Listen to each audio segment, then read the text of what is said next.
save this video. You're going to need to send it to clients later, and that's totally fine. Send it to as many people as you need to. Hi, so you've gotten permanent cosmetics done a few weeks ago, and now you're concerned because you've noticed that they appear faded, or maybe like there's nothing there during the healing process. Well, don't call your artist.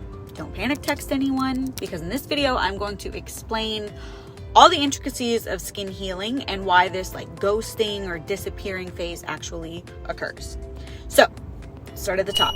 When you get permanent cosmetics, like microblading or lip blush tattooing, your skin undergoes a series of phases during its healing process, its natural healing process, from something called hemostasis all the way to something called proliferation. I'm going to break down each of those phases to you and help you better understand what's going on with your permanent cosmetics, and why they seem lighter than you expected, not lighter than I expected.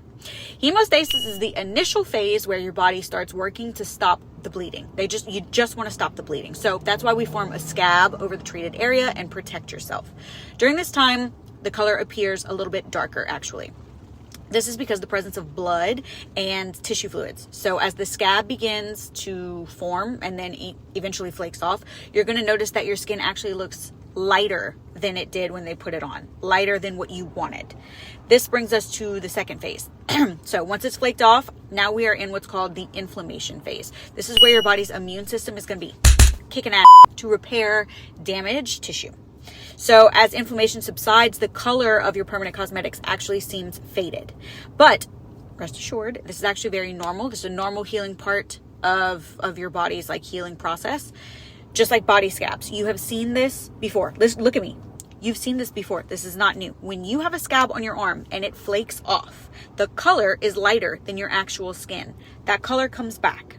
This is the same thing.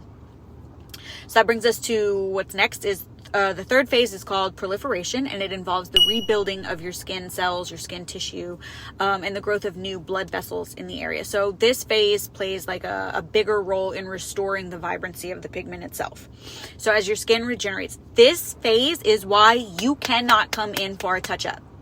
You cannot come in for a touch-up right now. Can you just come put one? No, I can't. I can't, because I care about your skin. New skin cells are being created. Your body is busy. It's repairing the trauma from being sliced into with a microblade or having needles in it for shading. Let your skin heal. Let it do its thing. Trust me, you don't want to injure a wound that still has stitches in it, right? You wouldn't go and reopen some stitches, some stitched up skin. This is the same thing. We would cause scar tissue going in too early. If your artist wants to come back in at 4 weeks, say no. Wait 8 to 10 weeks. That's for healthy skin. Clients with more fragile skin, I'm saying 10 to 12 weeks.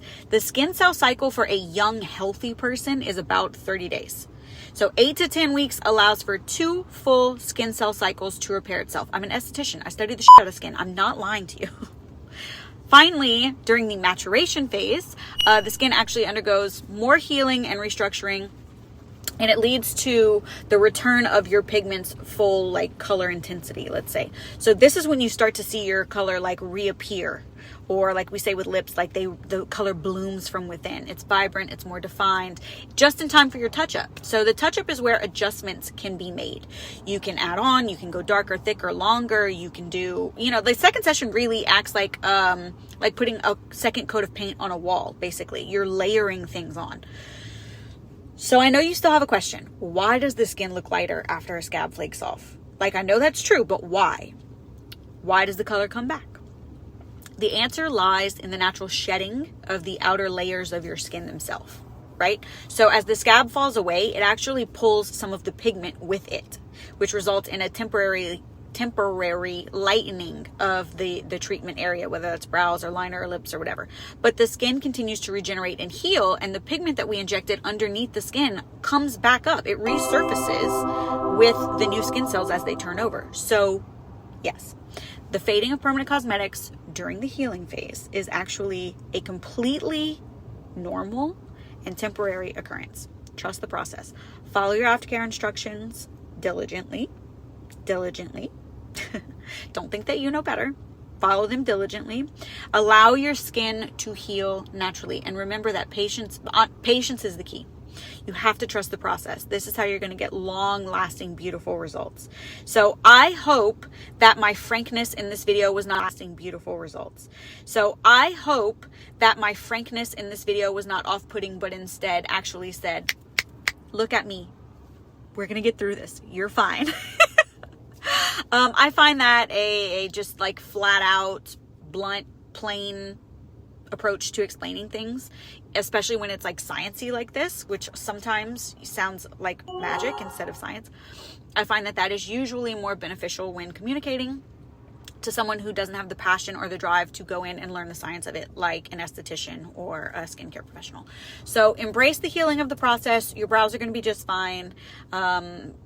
Don't call your artist for at least the first 4 to 6 weeks because your brows are still doing their thing. We cannot control how your body heals. That's just up to you and your immune system.